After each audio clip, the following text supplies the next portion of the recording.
Students, today we will discuss limitation of Ohm's law. After that the next topic. हमने last lecture में Ohm's law के बारे में पढ़ा था. आज हम उसकी लिमिटेशन करेंगे कि ओम्स लॉ कहाँ कहाँ पे फेल हो जाता है. For variable resistance Ohm's law fail.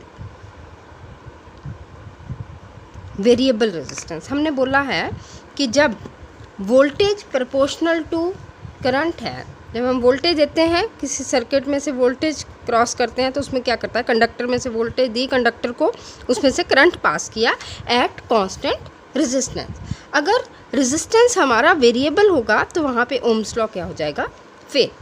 Second, the physical conditions like temperatures are not constant. अगर टेम्परेचर कांस्टेंट नहीं है तो उस जगह पे भी ओम्स लॉ क्या हो जाएगा, फेल. फॉर एग्जांपल थर्मिस्टर में टेम्परेचर कांस्टेंट नहीं है तो वहाँ पे ओम्स लॉ वैलिड नहीं है. Third, Ohm's law fails for semiconductors के केस में भी हमारा ओम्स लॉ जो है वो फेल हो जाता है.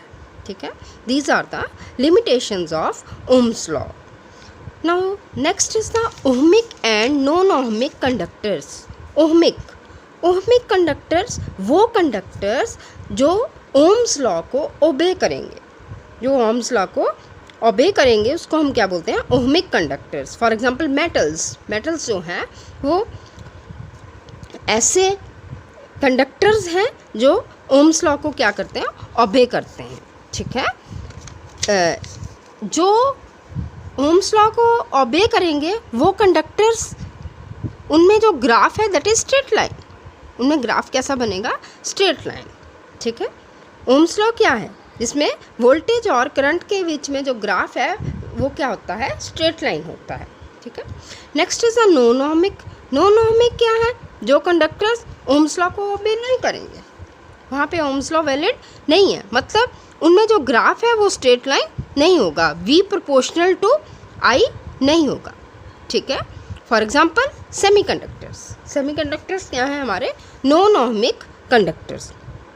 इसके हेडिंग से ही क्लियर हो रहा है. ओहमिक मीन्स जो ओम्स लॉ को ओबे करेंगे, नॉन ओहमिक मीन्स जो ओम्स लॉ को ओबे नहीं करेंगे. ठीक है, एग्जांपल्स मैंने बता दी हैं. Ohmic conductors for example metals, उनमें ग्राफ जो है स्ट्रेट लाइन होगा, मीन्स V किसके प्रोपोर्शनल आएगा, I के. But in case of non ohmic conductors graph is not straight line and here V is not proportional to I. Now next is the specific resistance or electrical resistivity. What is this?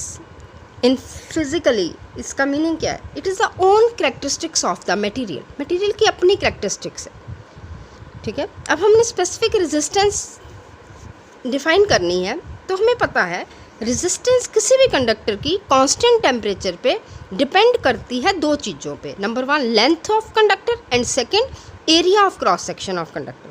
Resistance conductor की at constant temperature दो चीज़ों पे depend करेगी, length और area. किसका, conductor का.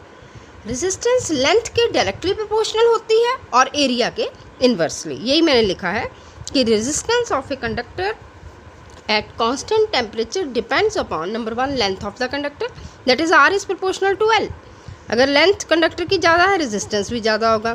अगर area ज़्यादा है तो रेजिस्टेंस क्या होगा, कम. Second, area of cross section of conductor that is R inversely proportional है रेजिस्टेंस एरिया के, R इज इन्वर्सली प्रोपोर्शनल. अगर एरिया ज़्यादा होगा कंडक्टर का, रेजिस्टेंस वहाँ पे क्या होगा, कम.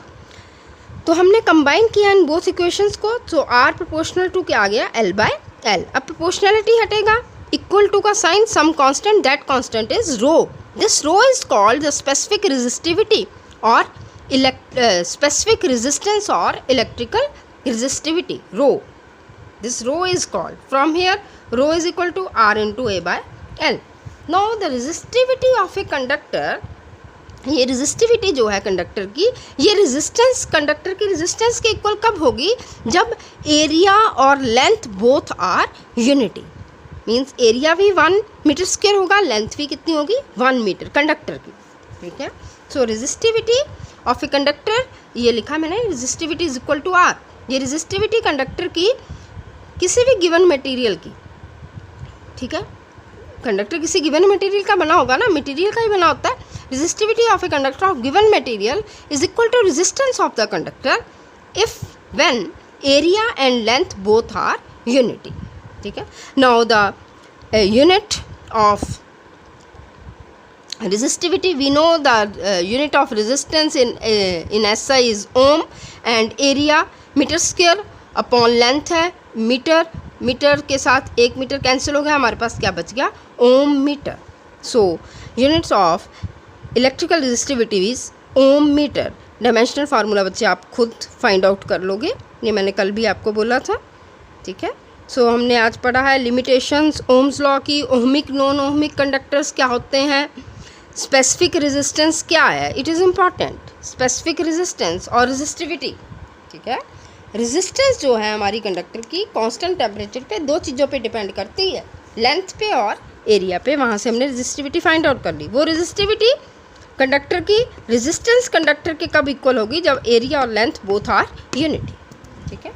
Then again the units, SI unit, dimensional formula आप अपने आप करोगे. Thank you very much.